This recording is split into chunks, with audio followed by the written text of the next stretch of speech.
All right, welcome back. So we were talking about number theory. We're going to continue with that and then get into the wonderful world of encryption. I'm excited for the both of us.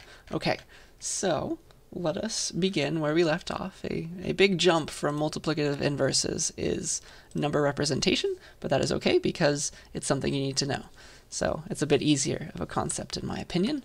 So let's dive right on into it again. We learned about different bases. You can write a number in any base B. You know what digits are allowed now. And if you want to convert a number in that base to decimal, you just use the expansion where you take the base to certain powers, okay? As you did in grade school. Now you can do it with a number other than 10. All right, so that's how you can go that way with arbitrary bases. And it wouldn't be a computer science class if we didn't stop and admire bases that are powers of 2. Okay, so the first one is, of course, base 2 itself, called binary. And base 2 means you get 2 digits to work with. You get 0 and 1. And the second you add another, like 1 base 2 plus 1 base 2, that's equal to 1 0 base 2, because you have to add a new decimal place, or a new binary place. And 1 0 base 2, that's equal to 2 base 10. Yeah? Let us confirm that I am actually recording this. Yes. All right. So, yeah, each digit, computer scientists like to be fancy, and so instead of binary digit, which is the real word, binary digit, we take this letter and those 2 letters and we call it a bit. Okay? Each binary digit in a binary number is called a bit. And yeah, let's just have some examples now. So let's convert 10011 in binary to decimal. So we're going to work our way from right to left as usual. So it's going to be 1 times 2 to the 0 plus 1 times 2 to the 1 plus 0 times 2 to the 2 plus 0 times 2 to the 3 plus 1 times 2 to the 4. And that equals, well, it's going to be 2, 4, 8, 16, 17, 18, 19. That's 19 base 10. Okay, so that's that number.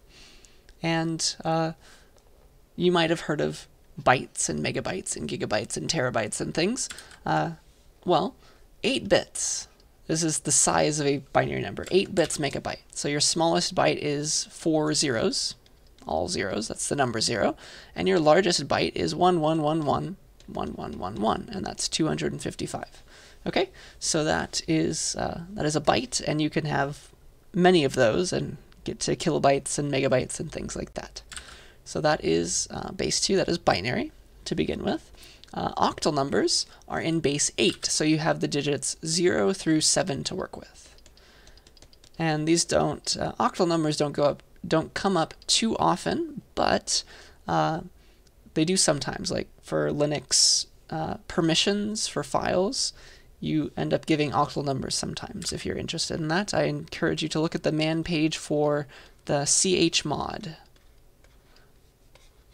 command, the terminal command. Okay, so that is octal. Now let's try hexadecimal. Hexadecimal stands for hex, and you may have seen these before opening up some random program on the terminal. And now I'm going to teach you exactly what it all means. So hexadecimal, or hex for short, is base 16. And we have a dilemma in base 16 because that's more than 10 digits. For decimal, we know how many digits we get. We have 0 through 9, but I need 6 more. What are we going to do? So in hexadecimal, the solution is to start using letters as numbers. And so A in base 16 is the number 10 in decimal. B is 11, C is 12, D is 13, E is 14, and F is 15. Weirdly enough, you can have F itself as a number. Okay, so let's convert FE in hex to decimal. So that is, well, it's going to be E, and we're going to have to fix that in a second. E times 16 to the 0 plus F times 16 to the 1. And these are really 15 and 14, right? So that's equal to 15 times 16 plus 14. And that's just times 1. So that's equal to 15 times 16 plus 14. That's 254 in decimal. Okay, so that is hexadecimal for you. Okay, fun stuff, I know. And often in a programming language, it allows you to represent numbers in hexadecimal by saying, by prefixing that number with 0x. So if you do 0xFE in any programming language these days, most of them, C++ does it, Python does it, it'll convert it for you to decimal. Python also does binary, which is nice. Okay, so that is an introduction to these bases that are powers of 2. Now I'd like to convert between arbitrary bases. So for example, I want to go from decimal to base 5. How do I do that? Because I've shown you the way to go to decimal. That's the easy way. The other way is harder. Okay? And it involves extracting digits one at a time. So there is an algorithm to do this. There's a way to do this. Let's say this. What is an algorithm to extract the last digit of 1, 2, 3, 4, base 10? Okay? Let's figure out this, because there's a way. Let's go from 1, 2, 3, 4 to something using math. Let's go to 4. And let's also, let's say operation to extract the last digit of 1, 2, 3, 4. What is an operation to get the remaining digits? All but the last digit. Okay, so I want to be able to go from 1, 2, 3, 4 to the 4, and then I also want to go from 1, 2, 3, 4 to 1, 2, 3, because then I can do this process all over again. Get the last digit, it's the 4, using this process, whatever it may be, and then shift that digit away, so that now I have 1, 2, 3, and I can get its rightmost digit. Okay, that is the idea. So how can you get the last digit of a decimal number? What is the operation that you can do? And the answer is you can do mod 10, because that will give you 1, 2, 3, 4 mod 10 gives you back 4. Okay? That gives you back this 4 at the very end. Okay? Equals 4. And then what's the operation to get all but the last digit of 1, 2, 3, 4? That is going to be integer divide by 10. This is int divide by 10. So that's 1, 2, 3, 4 divide by 10, but it's integer division, remember, so using like ints in C++, that gives you back 1, 2, 3. And then you can repeat these 2 steps to get the rightmost digit. Okay? So you can do 1, 2, 3, 4 mod 10.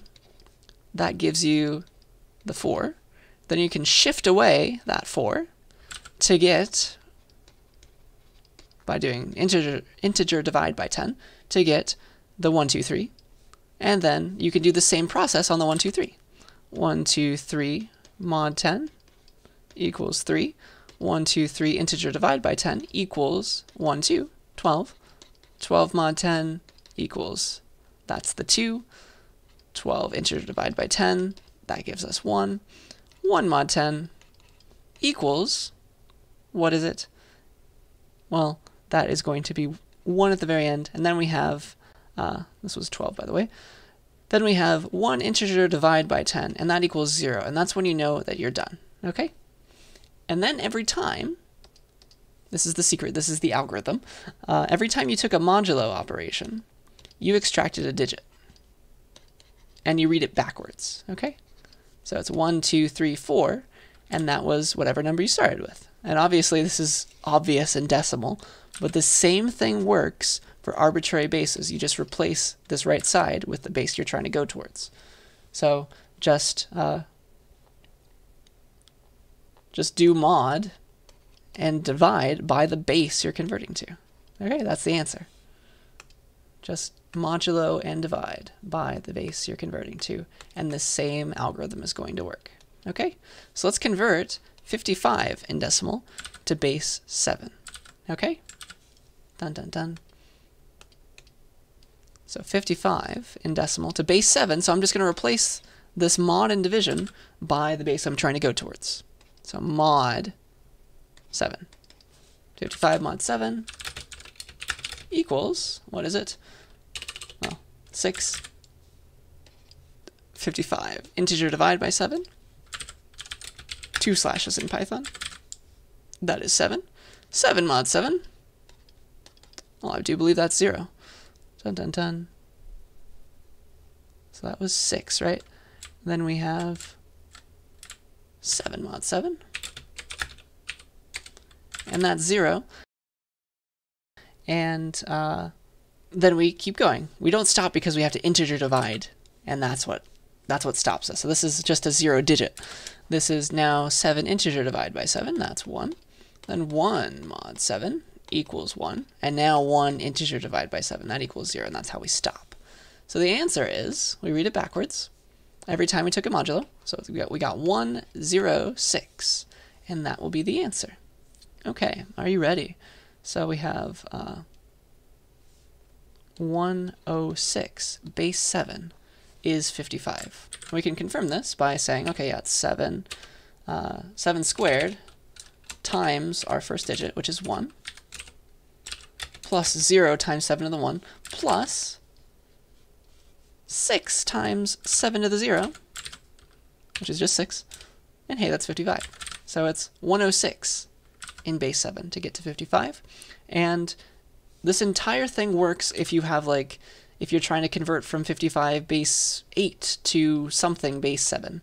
This all works, but you have to start with the number in decimal. But you can always do that, because now you know how to do this, okay? You know how to always convert any base to decimal, and then you can go straight to the base you were looking for. Okay, so that's your intermediate step. You always have to go to decimal first before you get to your arbitrary base.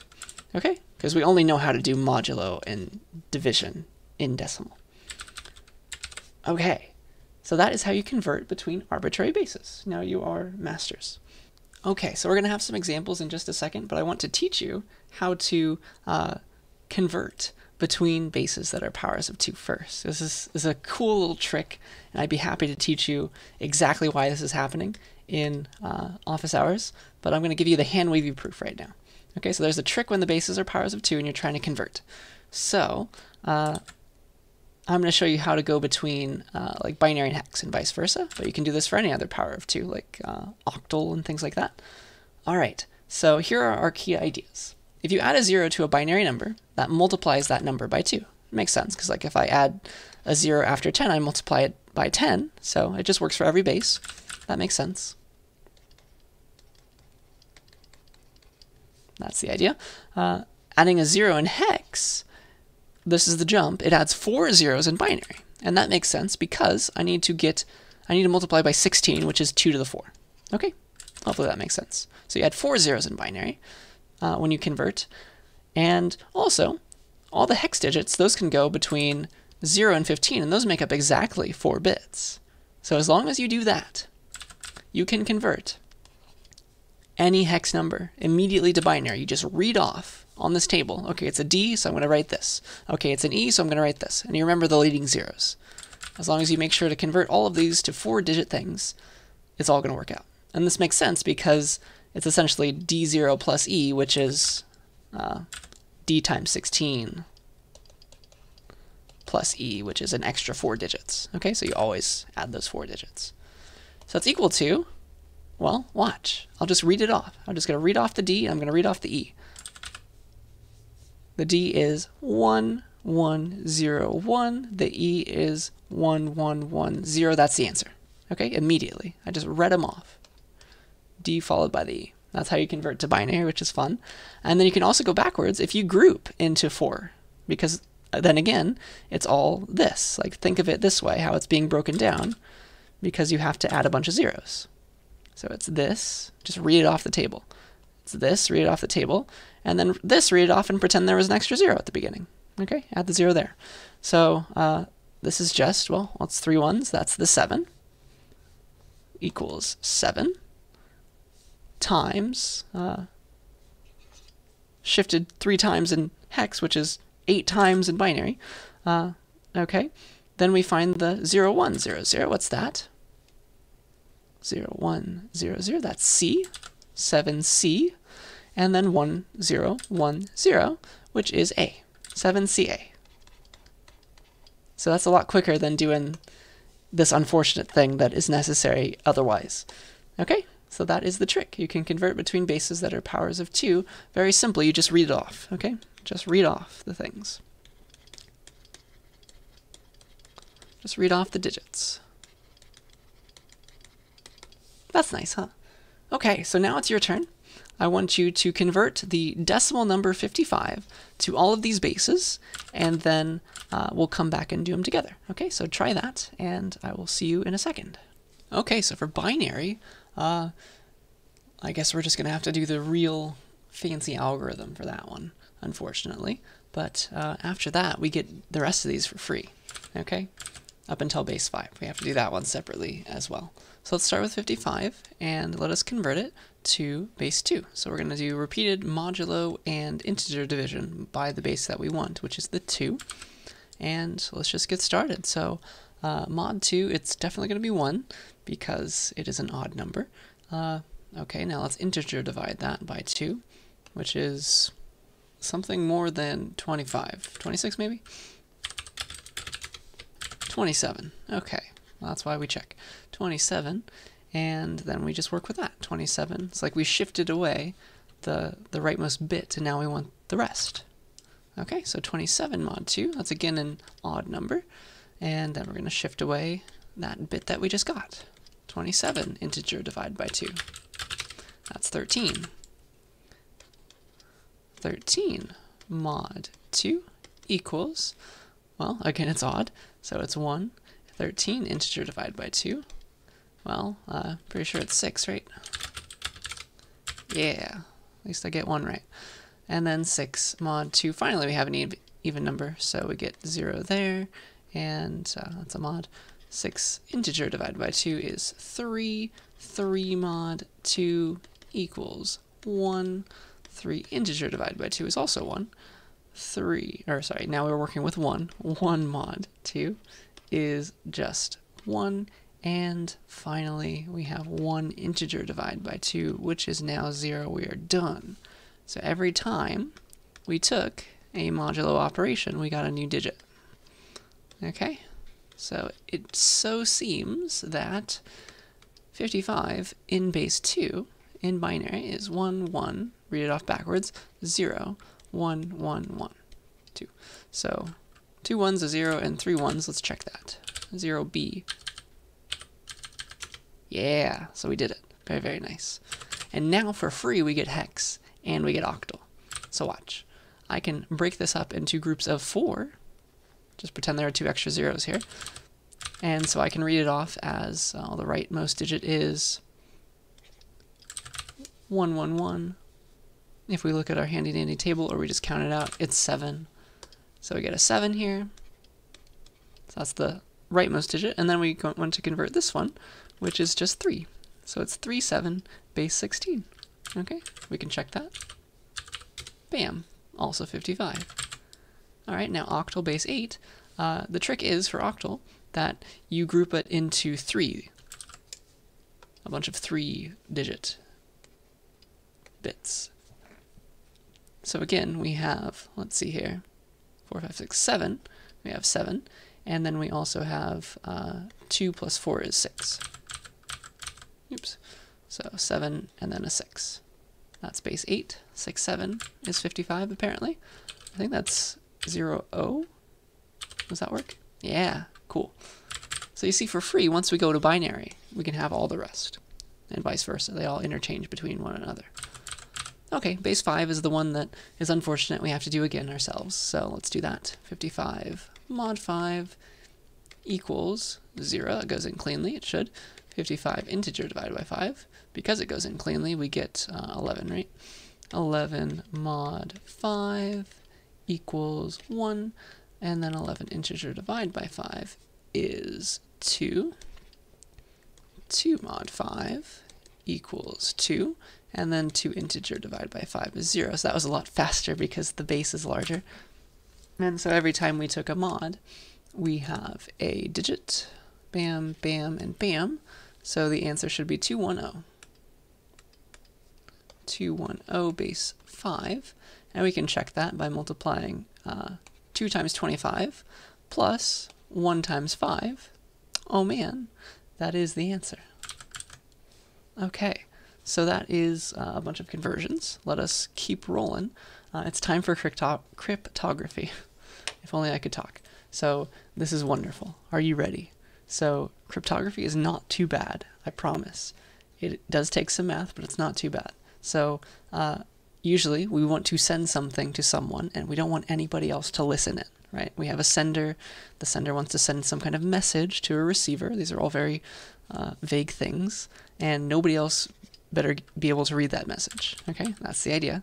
And then encryption solves this problem. It is the way that you might go about garbling that message so that only the receiver can understand it. Okay, so you have your message, then you somehow encrypt it. Encryption box. Crypt. And then it comes out like this is the normal message, and now it's just a bunch of little pieces of weird looking things. It's all garbled. But you can decrypt that and then understand it again. Okay, so maybe I should draw this. Whee.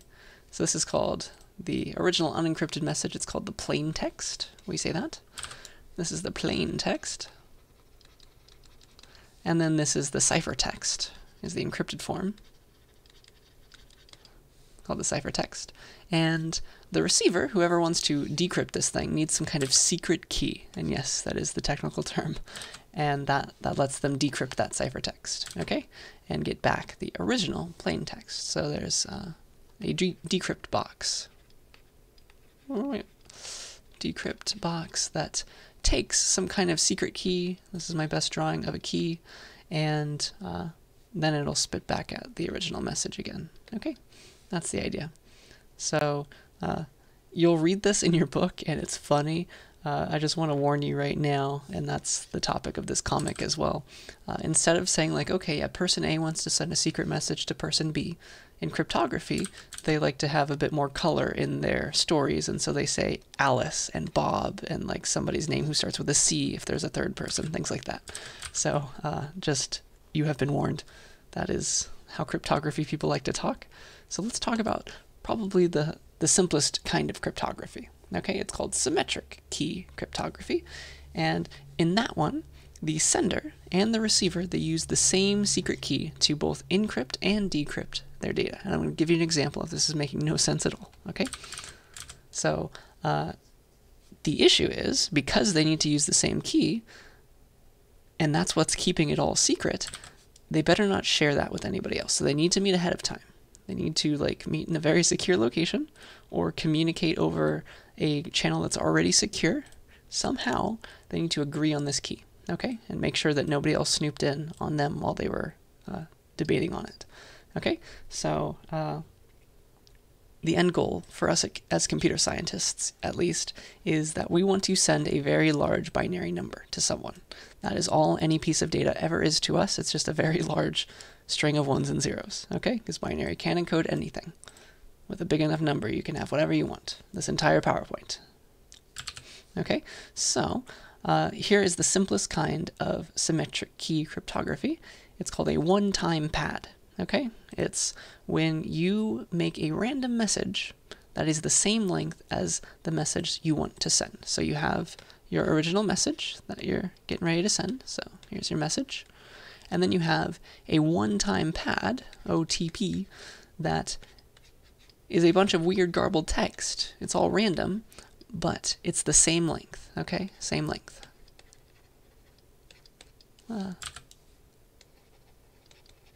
As the original message that you're trying to send to somebody, okay? And the idea is you're going to bring these together, and that is the encryption, okay? And the way you can do it, a very simple way, is to use the XOR cipher. So exclusive OR with a bunch of random bits, it's going to work, okay? It just so happens that if you XOR the plain text, if you XOR a number once with another number, that's fine, that makes your ciphertext. But if you do that one more time, if you XOR something twice by the same thing, you get the original message back. That's the key, okay? So, key idea. Like A XOR B XOR B, if you do it twice, that equals A again, Okay, so let me show you that. So let us encrypt and decrypt. This is our message. Okay, here's our message right here. And here's the one-time pad right here. It's the same length as my message. And let me show it to you. Okay, so here's our message. We're going to encrypt it for our to give to our sender. We're going to say 101 100, and we're going to XOR it with 111 000. And this is supposedly, if this is a nice random number, nobody can tell at all what you're sending unless you have the key to unlock it. Okay, so doing it once does this. We get 0 1 0 1 0 0 because we just XOR all the bits in line like that. So we XOR these, XOR these, XOR these. So that's how it works. And then this is our ciphertext. Okay, that is our ciphertext right there. And if we do it one more time, like we give this to the receiver and they want to decrypt it, they'll just take it back right into the same key, that same pad. Okay, 111 000, and watch what happens. 101 10 1 XOR 0, that's 1 0 0. Oh man, is that not the same original message? Isn't that fun? So that is symmetric key cryptography in a nutshell. And hopefully that was fun. I encourage you to send secret messages to people now because assuming you agree on this large number that is the same length as your message, it is completely uncrackable. Okay? Nobody can crack this. Nobody can. This is perfectly hidden.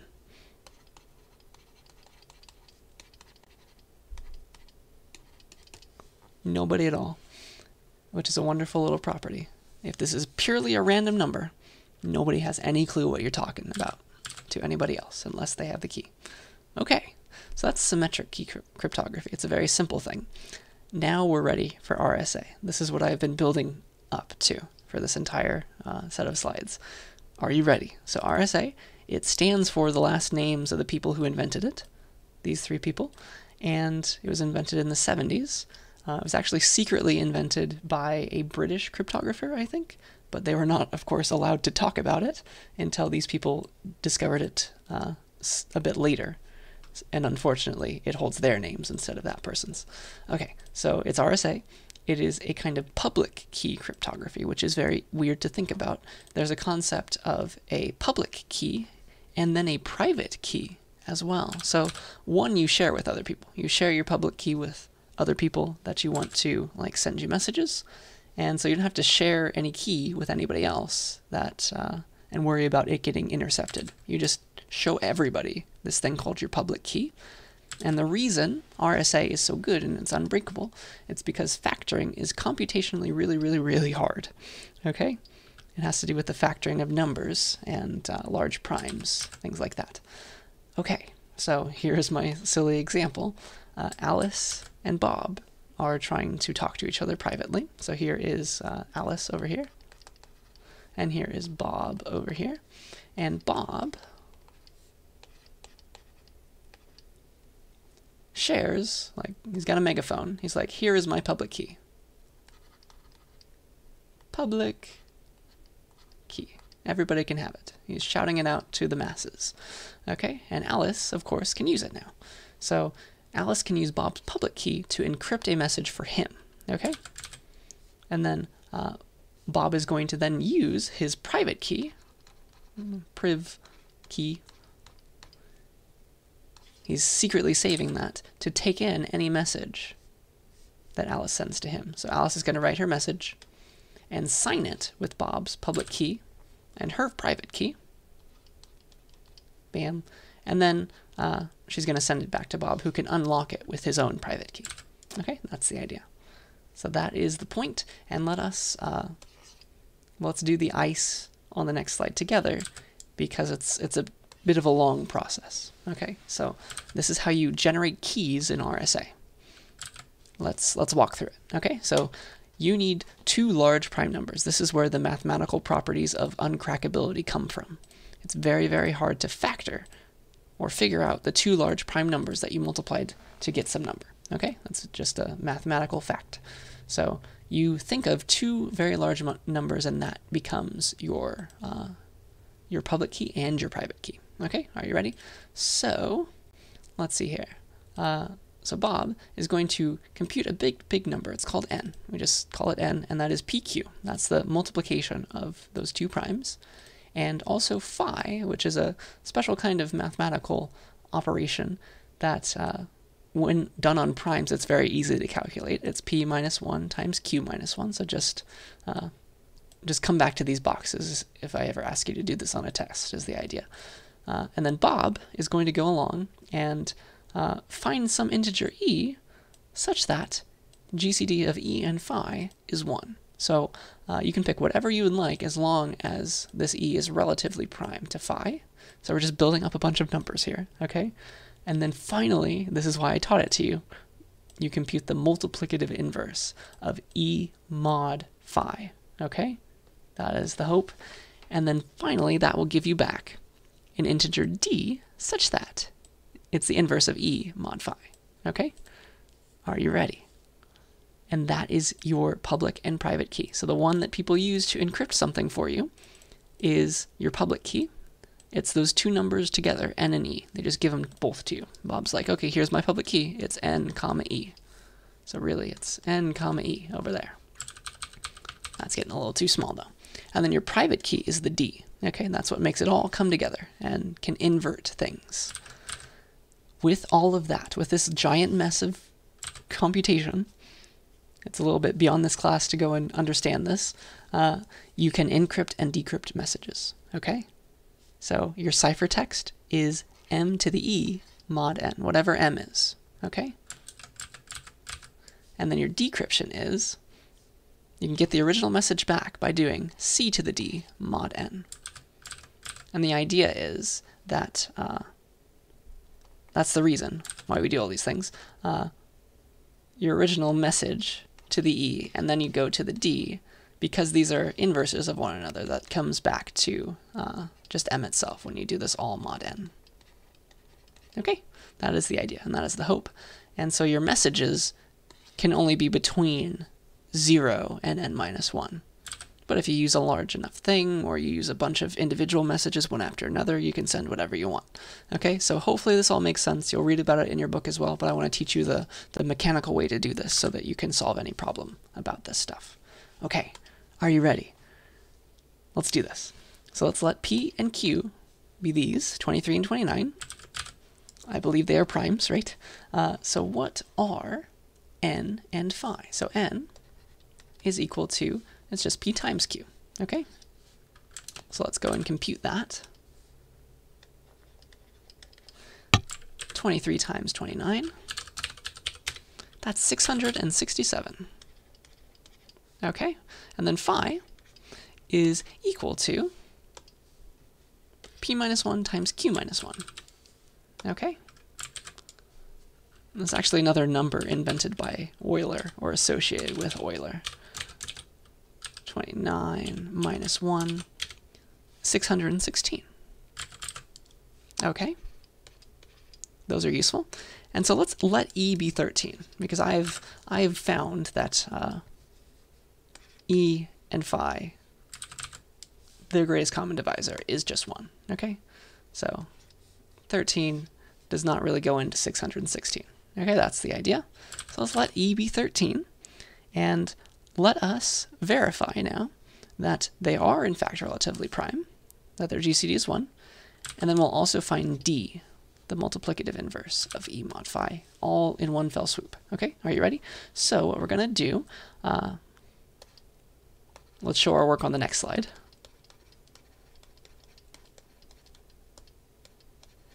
We're going to do GCD of, well, e and phi, right? That's the idea. 13 and 616. So we have 616 and 13, and then we're going to just keep doing those mods, right? So are you ready? Dun dun dun.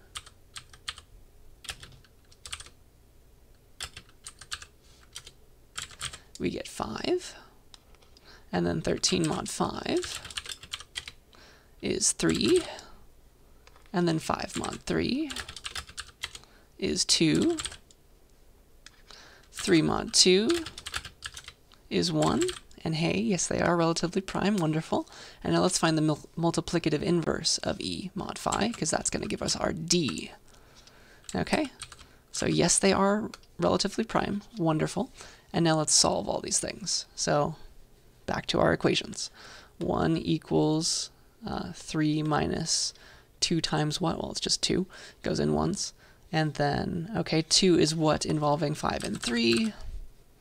2 equals 5 minus 3. It's just, again, going in times 1. And then 3 is what given 13 and 5? 3 equals 13 minus 2 times 5, right? So it's 10. That makes our remainder 3. And then what do we get next? We have 5 using 13 and 616. So it's going to take a few of those. 616, integer divide 13. It goes in 47 times with 5 left over. 47, not 2. 47 times 13, and that will give us 5. Okay, so now we'll just plug all these in, and let's make it happen. So 1 equals 3 minus 2, but 2 is 5 minus 3. And so this is a plus 2 3s, and then minus 1 5. Oh, but let's see what we have next. We have 3 next. Let's use that. Let's replace the 3 here. So that's 2 times 13 minus 2 times 5. Keep those 5s. And then minus another 5, which is 2 times 13. So minus 4 5s minus 5 5s. So yeah, it's 26 minus 25. It's still working. Okay, then we can go and replace the 5s with this. 2 times 13 minus 5 times 616 minus 47 times 13. Oh man, that's a lot. So that's going to be, well, how many 13s? We got 2, and then plus 5 times 47 of them. Oh man. That's 237 13s. Wow, that's a big number. And then we do minus 5 times 616. And let's confirm that this is 1, just so that we don't mess up. 237 times 13 minus, 5 times 616. Yes, that is 1. So these are our coefficients right there, and which is the one that we cared about. We wanted it mod phi, so we're going to get rid of the 616s. Those are going to go to 0. And so we have 237 is our final answer. That's our D. Okay? And we make sure that that is mod n, and yes, it's between the proper ranges. So D equals 237. And now we're ready. Let's encrypt M now. So M is 515, and the ciphertext equals M to the what? M to the E mod n.